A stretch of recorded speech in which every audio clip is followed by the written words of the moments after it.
আমি আজি কেইবাটাও কাৰ্যসূচীলৈ সমষ্টিত আছোঁ। প্ৰথমতে আমি এইটো আপুনি দেখিছে প্ৰেমহৰা এই অংগনবাদী মডেল অংগনবাদী কেন্দ্ৰ উদ্বোধন কৰা হ'ল। আটক ধুনীয়াকৈ নিৰ্মাণ কৰা হৈছে 25 লাখ টকাৰে।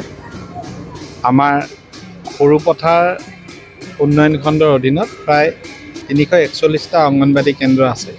তাৰে 45টা আদৰ্শ অংগনবাদী কেন্দ্ৰ ইতিমধ্যে নিৰ্মাণ প্ৰায় সম্পূৰ্ণ হৈছে, নহয় এইকেইদিনত উদ্বোধন কৰিবলৈ বাকী আছে। আমি 15 দিনৰ ভিতৰত এই 45টা সম্পূৰ্ণ কৰিম।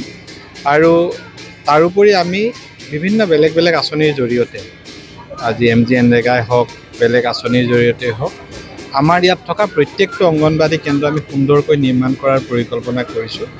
আৰু সেই হিচাপে আমাৰ কাৰ্যকালতে আমি সৰ্বমুঠ 250 অংগনবাদী কেন্দ্ৰ নিৰ্মাণ কৰাৰ এটা লক্ষ্য স্থিৰ কৰি লৈছোঁ। আজি ইয়াৰ পৰা আমি গেলাবিল হাইস্কুললৈ যাম। গেলাবিল হাইস্কুলৰ শ্ৰেণীকোঠা, ডিজিটেল লাইব্ৰেৰী উদ্বোধন কৰিম।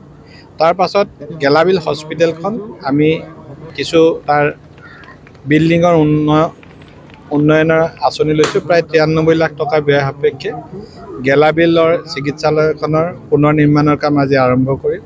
আৰু এইকেইদিন প্ৰায় বহুকেইটা অংগনবাদী কেন্দ্ৰ উদ্বোধন কৰাৰ লগতে অন্যান্য কামো আছে। আজি এটা মুখ্যমন্ত্ৰীৰ পকীপথ আঁচনিৰ অধীনত বৰপথাৰ নগৰত পকীপথ এটাও উদ্বোধন কৰিম।